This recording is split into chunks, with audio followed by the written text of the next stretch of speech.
For the record, I am the flesh and breathing man. All right. Well, I'm glad you're breathing. So, For the record, I wanted to make it known that I'm here on special appearance under threat, duress, and coercion. I need to know the jurisdiction this court is operating under. have a seat. Do you understand? Yes or no? I do not understand. All right. Do you understand what it means to take a seat? I do understand. All right. So take a seat. If I don't come here, warrants will be placed, which I will be kidnapped and held hostage, and I do not want that. Mr. Casanova, in the human flesh, I'm going to stop you right there. And I want you to hear. Sure, here's a polished and professional rewrite of your text while keeping the casual and engaging tone. All right, folks, today we've got a sovereign citizen appearing before Judge Boyd, and this one's a bit different. Instead of the usual firm hand we see from most judges, Judge Boyd takes a completely unexpected route: kindness. Honestly, I'm here for it. She's playing 4D chess while this guy's still figuring out checkers. It's a fascinating approach, and it makes for some great courtroom moments. Let me know what you think of Judge Boyd's strategy as you watch. Let's dive in and see how she calmly dismantles this sovereign citizen. Live in court. Hello, how's it going? Could be better. All right. So my understanding, you want to represent yourself? All right. You're more than welcome to represent yourself, but here's the thing. Everybody says that they can be an attorney because all attorneys do is talk. That's what people think. But they don't realize there's a lot of knowledge, experience, and wisdom behind that. Absolutely. So if you want to have a jury trial where you represent yourself, you're more than welcome to do so. But once it's set for trial, it's going to trial, and no one's going to be helping you. The state is not going to say, hey, we see that you really don't know the rules, so let me tell you this rule. They're not going to be doing that. My job is not going to be to help you with objections, help you with motions. That's 100% you. Do you understand? I do. And are we on the record? No, we're not on the record. What, you want to put something on the record? Oh, yes, definitely. Sure. All right, court is calling 2024 CR 2974, State of Texas Vector versus Hector Casanova. Can I have parties announced for the record for the state? And are you Hector Casanova? No, for the record, I am the flesh and breathing man. I'm here on a special appearance to clarify any misunderstanding. I am not the legal fiction known as Hector J. Casanova that is on the information there. I just have a few questions to clarify some things. All right, so if you would like to clarify some things, then the person I need to speak to is the flesh and blood man known as Hector Casanova. Yes, I'm the flesh and blood man, Hector Casanova Jr. All right, so you are Hector Casanova, correct? I am Hector Casanova Jr., the flesh and breathing man. All right, well, I'm glad you're breathing. So what did you want to place on the record? Well, first, I don't understand the charges that are being brought against me. Mhm. There are some clarifications I do want to. All right, so just 1 second, but before we get to that, have you been given a copy of the indictment? No, I have not. All right, so we're going to get you a copy of the indictment. Just give me a moment. All right, have a seat. We're going to come back on the record with this. All right. So we're back on the record in 2024 CR 2974, State versus Hector Casanova. All right, Mr. Casanova, here's the thing. And I want you to hear me clearly, right? I am not your attorney. The document that has been given you is a copy of the indictment. I'm not to give you information about your indictment. That's the indictment. That's what we're here for. Right. So any questions that you would have about that indictment, you're going to have to answer those for yourself. Otherwise, the person who will be telling you about what the indictment means and what the numbers are, that would be an attorney. Do you understand? I do not understand. Sure. Here's a cleaned up, more polished version of your text that keeps the humor and commentary intact while making it more readable and professional. Oh, you don't understand? Okay, let's order a competency evaluation then. Seriously, at this point, it feels like we need to update the law just to deal with sovereign citizens. Can you imagine if there were a law specifically designed to stop these individuals from wasting everyone's time? Something like a mandatory reality check exam before they're allowed to represent themselves in court. Honestly, maybe all pro se defendants should have to pass a basic exam. If they pass, great, they can argue their case. If not, then a court-appointed lawyer is non-negotiable. Because we've got people out here genuinely thinking that saying, "I'm not subject to your laws," is going to stop a judge from issuing a ruling. Spoiler alert, it never does. They really need to understand that the Constitution already provides the framework, and no stack of pseudo-legal paperwork is going to override that. Laws still apply, no matter how many PDFs they print out. It might be time for some of these folks to put the crayons down and pick up a civics textbook. That means is, for example, we can go off the record. I'm giving you a hypothetical. All right. Let's say you needed surgery and you're in the middle of the wilderness, you need surgery, and you tell me and you tell the doctor, guess what? I'm performing this surgery on my own. I don't need you. I'm walking out of the hospital. I'm going to go in the desert. Now, maybe the doctor would try to stop you and do other things. But if you go in that desert by yourself, don't tell the doctor where you are. You take a scalpel out in the desert by yourself.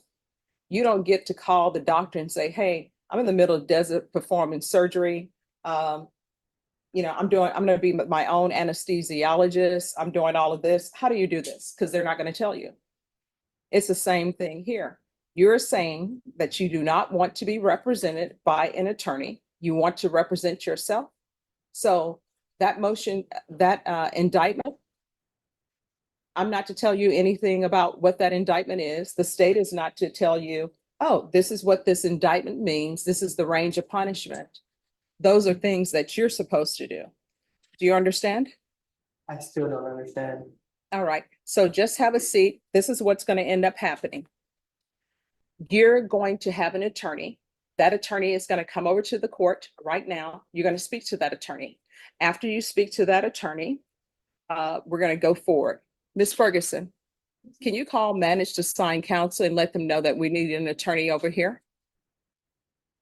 And that attorney will talk to you. That attorney will tell you what that indictment means. That attorney will tell you the range of punishment. Do you understand? I still don't understand.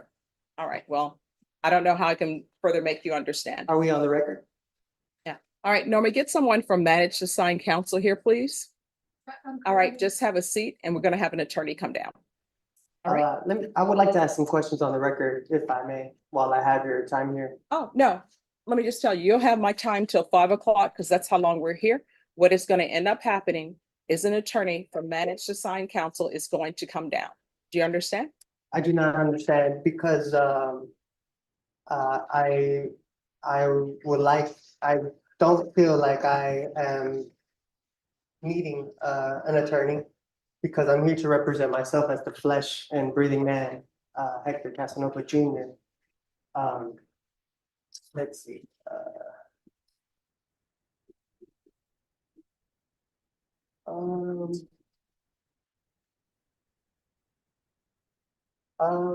All right, so let the record of the court show that I, Hector Casanova Just one Jr. second. The accused Just in one the stop. Yes, sorry. All right, we're on the record. So what did you want the record to reflect? So let the record of the court show that I, Hector Casanova Jr., the accused in this criminal action, has asked the court to divulge the nature and cause of the accusation upon the authority of the Sixth Amendment, and that this court has failed in its duty to inform me of the nature and cause of this. Absolutely. Here's a refined version that maintains the tone and message while improving flow and clarity. Man, this guy is just digging himself deeper with every word. He can't even keep track of his own lies at this point.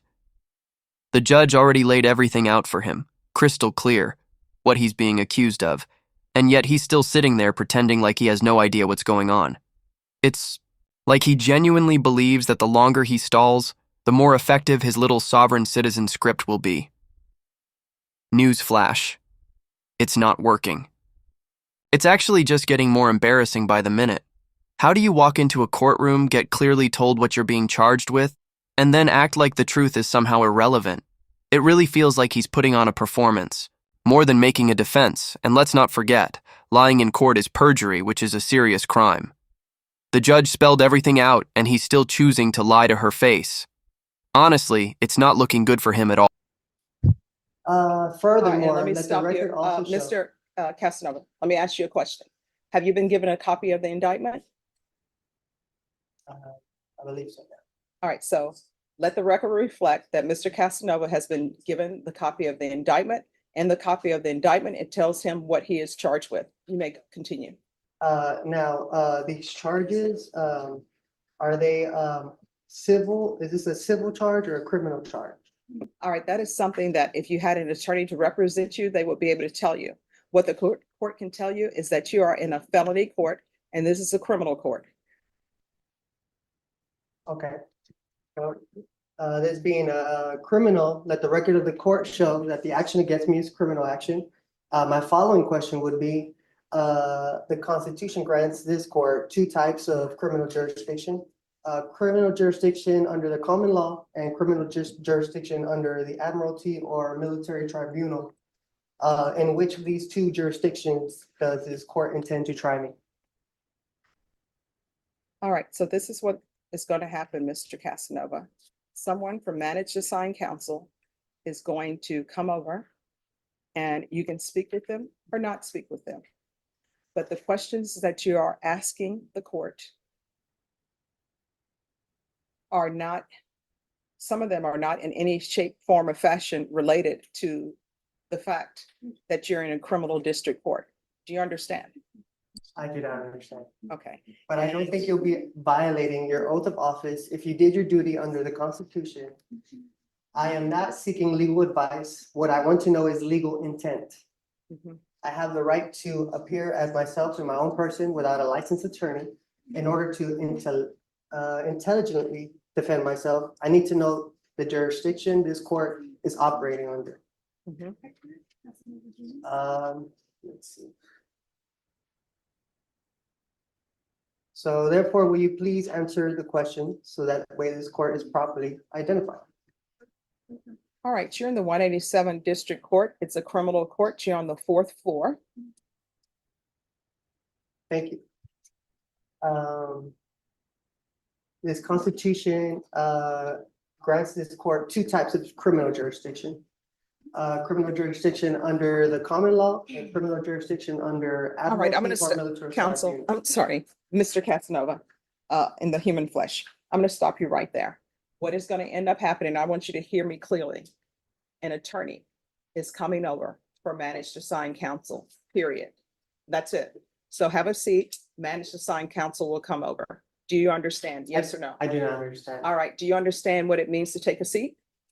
I do understand. All right, so take a seat. Thank you. Course, here's a polished and engaging version of your text that keeps the tone casual and opinionated, but with clearer structure and flow. Usually, I can't stand soft judges. I think they're often way too ineffective, especially when it comes to handling sovereign citizens.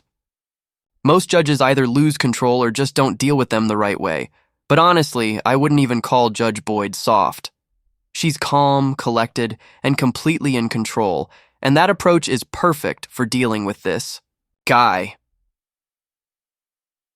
It's starting to feel like this might actually be the best way to handle sovereign citizens. Yelling at them usually just fuels the nonsense, but Judge Boyd? She's smart, composed, and processing every ridiculous answer with surgical precision. She's handling this like a total pro. Meanwhile, this guy is getting outsmarted at every turn. And the best part? He has no idea. He thinks he's in control, but she's playing him like a fiddle. It's honestly kind of hilarious watching him walk right into every trap she sets, without even realizing it. What do you think of her approach so far? Let's dive back in and keep watching. We have talked. Mhm. I've informed him that I'm here, to help him in whatever he needs help with. Mhm. He's gonna consider what help he thinks he might need from me, and I know he wants to put something on the record. Okay, all right, and so you'll be appointed as standby Yes. counsel then? I've kind of explained my role and what that means and how I can help him with something as simple as e-filing or that type of thing. So All right, we're gonna go back on the record in 2024 CR 2974, State versus Hector Casanova. Mr. Casanova, if you'll come forward. Yes.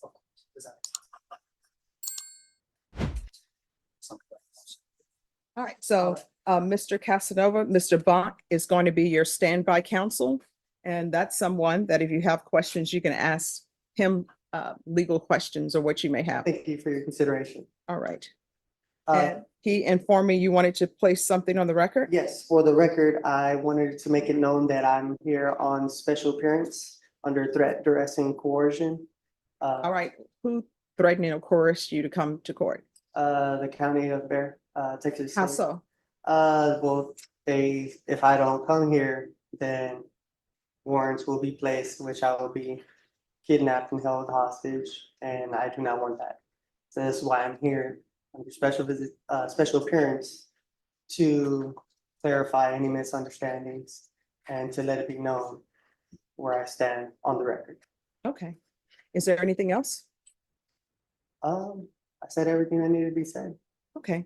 All right. So what we're going to do is we're going to recall your case in 1 month. It's going to be a discovery setting. So that's to make sure that you have all the information that the state has concerning your case. Do you understand? I do understand. All right, Ms. Ferguson, if I can have a 30-day reset for Mr. Casanova. And after you receive all the discovery, then the next setting is going to be a plea deadline date. The state will tender an offer to you at the next setting. And then I'll give you your plea deadline date and you can accept the state's offer, come to an agreement or not. If you're unable to come to an agreement at that time, it'll be scheduled for jury trial. Thank you, Ms. Boyd. You're welcome. Any other questions? I have no further questions. All right, so Ms. Ferguson is going to give me a date and then you'll sign it. Mr. Bach will sign it to signify when you're to come back. All right. I appreciate your time. All right, you're welcome. And thank you for dressing appropriately for court. What date, Ms. Ferguson? All right, so we'll be back on July 29th. All right, once you sign the reset form, you'll be excused. Yes. If something were to come up and I need to maybe reschedule that date, is that a possible thing? To You'll come need- up ahead of time? You'll need to speak to the court coordinator and they will let you know. I will tell you the rescheduling of cases. Are you in the hospital? You're not in the hospital, you need to be here. Okay, You understand? so pretty much no excuse, be here. Yes. All right, thank you. Thank you.